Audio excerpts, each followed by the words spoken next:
Macam-macam metode cooperative learning, yaitu A. Metode STAD (Student Assessment Division). Robert Slavin dan kawan-kawan telah mengembangkan metode ini. Metode ini digunakan oleh guru dalam memberikan informasi setiap minggu kepada siswa. Penilaian yang diberikan bisa verbal ataupun secara tertulis. Selanjutnya yaitu B. Metode Jigsaw. Berikut langkah-langkahnya. Siswa di dalam kelas dibagi dalam kelompok yang berisikan 4-5 anggota dan heterogen atau campuran. Bahan materi diberikan pada masing-masing kelompok secara teks dan mereka diminta untuk mempelajari materi tersebut. Setiap kelompok mempelajari bahan yang sama dan kemudian dibahas dalam kelompok. Selanjutnya C. Metode G. Group Investigation. Metode ini guru melibatkan siswa dan membuat perencanaan dan topik yang akan dipelajari. Kemudian materi digunakan untuk mencoba menginvestigasi, dan metode ini siswa dilatih berkomunikasi kritis dan proses diskusi. D. Metode struktural. Metode ini dibentuk oleh Spencer Kagan dengan tujuan mempengaruhi pola-pola pemikiran. Selanjutnya metode-metode dalam active learning. True or false. Teknik ini adalah kegiatan kerjasama yang mengharuskan siswa untuk berpartisipasi secara langsung ke dalam materi. Teknik ini mengajak siswa agar bisa mengungkapkan salah satu benar pada sebuah materi yang telah dijelaskan oleh guru. Selanjutnya, guided teaching, pembelajaran terbimbing. Teknik ini adalah kegiatan untuk mengetahui penguasaan materi pada siswa. Bisa juga digunakan untuk alat uji pemahaman siswa. Teknik ini dilakukan dengan cara mengharuskan siswa untuk mencocokkan jawaban dengan materi, apakah sudah sesuai atau belum. Selanjutnya, crowdsource, cari kawan. Teknik ini adalah kegiatan kerjasama yang dapat dipakai untuk mempelajari konsep, sifat, pengkategorian, fakta, dan sebuah informasi dan membahas sebuah objek. Teknik ini mengajak setiap grup belajar untuk menjelaskan isi kartu yang telah diberikan oleh guru kepada grup. Selanjutnya, the power of two, gabungan dua kekuatan. Teknik ini merupakan kegiatan belajar yang dipakai untuk menjelaskan kegunaan dari kerjasama dalam pembelajaran kooperatif. Selanjutnya, rotating roles. Teknik ini adalah kegiatan siswa dalam belajar melakukan keahlian drama atau sandiwara. Pada teknik ini, siswa diminta untuk menciptakan sebuah skenario belajar. Yang selanjutnya, macam-macam accelerated learning.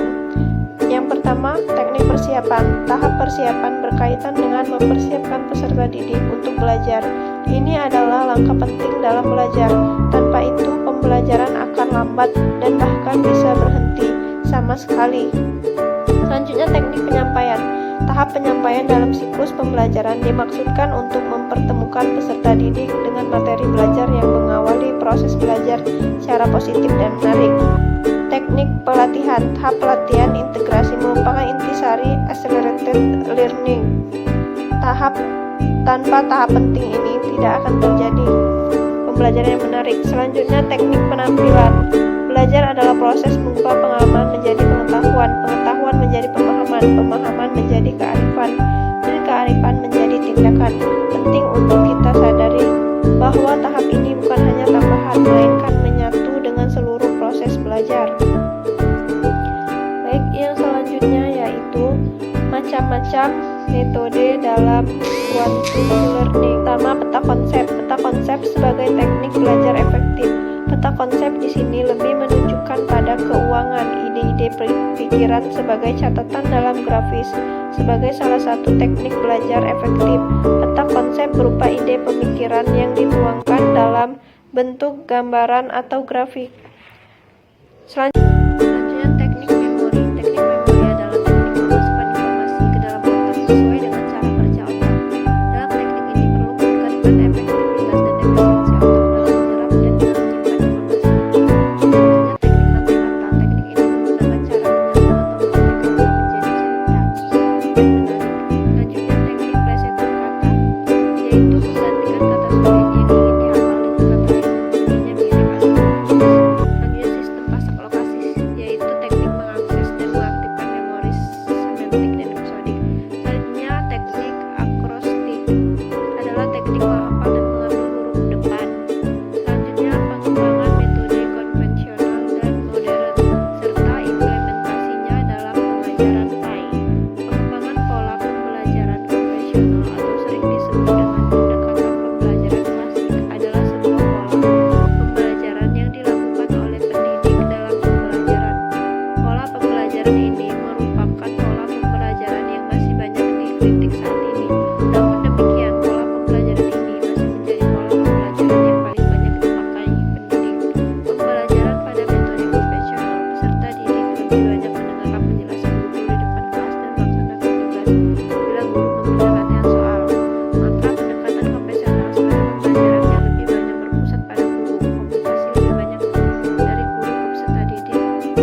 pembelajaran yang